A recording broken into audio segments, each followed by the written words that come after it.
Hello to today's video. Today is all about making nice pictures and videos of your reef tank.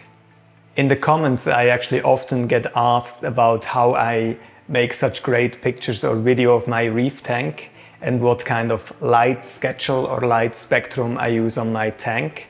But to be honest, I don't really even think it matters that much what kind of light spectrum you use. It's more kind of on the camera side.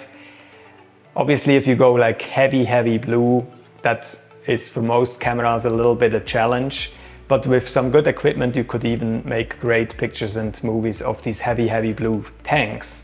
So that brings me again to the thing with the light. I remember when I got into the hobby and when I wanted to make pictures, especially with my iPhone, of the reef tank, I was constantly playing around with the blue value and the white value on my reef lights to try to make a good picture. But I don't think that's the best approach. What kind of turned out works very well for me. I explain you in the next couple minutes. Obviously, there's a couple different tiers of making pictures and videos of your reef tank. Probably the most obvious one is that you use your smartphone and you kind of make pictures of your tank. Especially with phone cameras, I experienced for myself that, and I'm a heavy iPhone user, that the iPhones actually are not very good, or at least that's my experience with making pictures from the reef tank, because they always end up being like extremely on the blue side, even if I use a filter. The most or the best pictures out of smartphones I actually saw on the Samsung devices, Samsung cameras. Maybe they just have a sensor that kind of captures especially good the light. If you go for making pictures with a smartphone, there's some apps you can download where they say they have kind of a filter where you can make some extra good aquarium pictures. I tried a couple of them out and I don't believe that's actually the best method to do it. It's definitely the cheapest if you don't want to spend any money. Take like an app, you can download an app or something like this. But the best thing for making pictures with your iPhone is having a kind of a filter, like a clip-on filter. You just clip it on your aquarium and then you make your pictures like this. That definitely drastically improves the pictures and the videos and kind of just filters out that heavy blue spectrum of your lights. What also you maybe want to watch out for is some of these filters have like it's more kind of a yellow filter and some of them have more orange one, and that just depends then which kind of spectrum you run on your light. If you have more kind of a bright light, then you probably go with the orange filter. If you have heavy blues, maybe you want to go with the yellow filter. But there are a lot of kind of little kits that actually come with a lot of different kind of lenses inside. So you have the orange or the yellow one, all comes in these little kits. A little bit of treat is as well, you have these kind of macro lenses. Some of these kits have that as well, so you can combine your macro lens with a yellow filter, so you can make some close-ups of your favorite corals as well. But I don't even think you have to go for a specific brand or something like this. Most of these kits you can get, for example, on Amazon or also on some other aquarium websites. And most of them actually come with a wide variety of lenses. And I had a couple different brands I actually even tested out and all were very comparable. So just don't pick a specific brand or something like this. Just maybe go with something cheaper that has a big variety, and then you just kind of test out the lenses for yourself on your smartphone. But if you don't want to stop on a smartphone camera to make the real nice pictures, you definitely have to most likely step up a little bit your game and go with a DSLR camera, or what I have is a mirrorless camera from Sony. But you can also do any kind of other brands. I think they are all very comparable.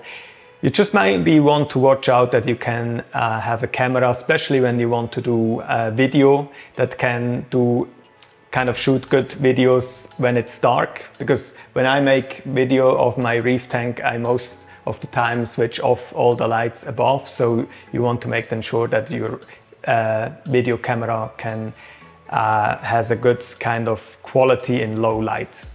With these DSLR cameras, you actually don't even really need a filter on the front, because most of them you can set the white balance yourself. So with setting the white balance, you can actually bypass the heavy blue and just get kind of the look you want from the picture.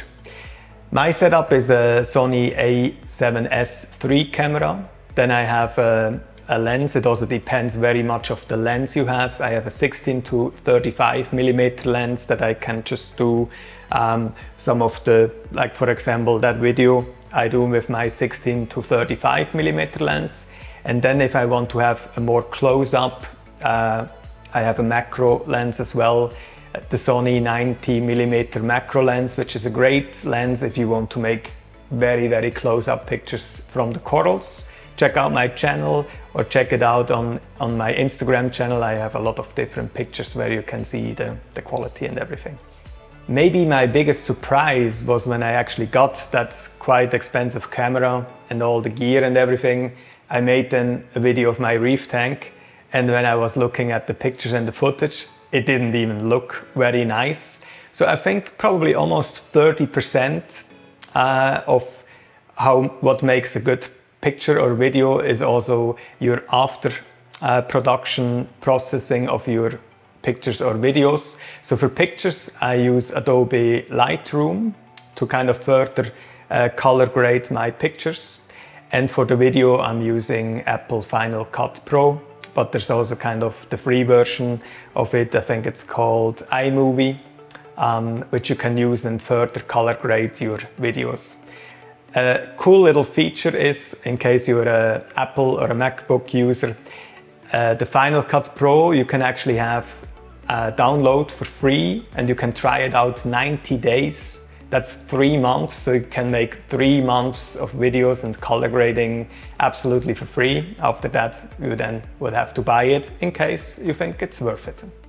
But watch out, it's not only to have great gear, you really have to have patience. So when I sometimes make pictures or videos of my reef tank, when I do pictures, I probably take around 100 pictures, and then afterwards I go through all the different pictures till I find one picture where at least the fish is a little bit sharp in the picture.